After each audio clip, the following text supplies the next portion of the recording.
আসসালামু আলাইকুম রাহমাতুল্লাহি ওয়া বারাকাতুহু।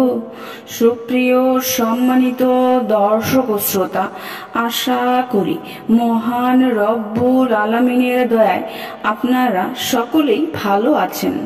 সুপ্রিয় সম্মানিত দর্শক ও শ্রোতা, আজকে হযরত ওমর রাদিয়াল্লাহু তাআলা আনহু থেকে একটি ঘটনা বর্ণনা করব। ঘটনার শিরোনাম হচ্ছে হযরত আলী রাদিয়াল্লাহু তাআলা আনহুর ফয়সালা। সুপ্রিয় সম্মানিত দর্শক ও শ্রোতা, আপনাদের নিকট অনুরোধ থাকবে ঘটনাটি শেষ পর্যন্ত শোনার। ওমর রাদিয়াল্লাহু আনহু এক নারীর ব্যাপারে জানতে পারলেন তার স্বামী সফরে থাকাকালে সে অন্য পুরুষদের সাথে বেশি কথা বলে। তিনি এই বিষয়টি অপছন্দ করলেন, তাই তিনি ওই নারীকে ডেকে পাঠালেন। যখন ওই মহিলাকে খবর পাঠানো হলো, তখন সে বলল, আমার ব্যাপারে খোঁজ খবর নেওয়ার ওমরকে। এরপর সে ওমর রাদিয়াল্লাহু আনহুর সঙ্গে দেখা করতে ঘর থেকে বের হলো। পথিমধ্যে তার প্রসব বেদনা শুরু হয়ে গেল। সে বাড়িতে গেল এবং সন্তান জন্ম দিল। কিন্তু দুঃখের বিষয়, সন্তান জন্মগ্রহণের পর একটি চিৎকার দিয়ে মারা গেল। ওমর রাদিয়াল্লাহু আনহু চিন্তা হলো, হয়তো আমার কারণেই ওই মহিলার সন্তান মারা গেছে। তাই তিনি উল্লেখযোগ্য কয়েকটি সাহাবীদের নিয়ে এ বিষয়ে পরামর্শের জন্য বসলেন। এক একজনে এক এক ধরনের মতামত পেশ করলেন। কেউ বললেন, আমিরুল মুমিনিন, এতে আপনার অপরাধ কি?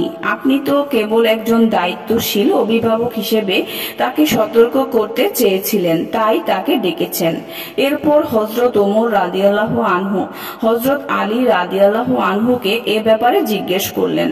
তিনি বললেন, যারা এসব মতামত পেশ করেছে তারা যদি নিজেদের মতামত পেশ করে থাকে তাহলে সেটা ভুল মতামত পেশ করেছে। আর যদি আপনাকে ভালোবেসে এই মতামত দিয়ে থাকে তাহলে তারা আপনার কল্যাণকামী নয়। আর আমার মতো হলো, আপনাকে ওই সন্তানদের রক্তপণ দিতে হবে, কারণ আপনার কারণে ওই মহিলা ভয় পেয়েছে, বিধায় পথেই তার প্রসব বেদনা শুরু হয়েছে। আর এমন অবস্থায় সন্তান জন্ম হওয়ায় সন্তান মারা গেছে।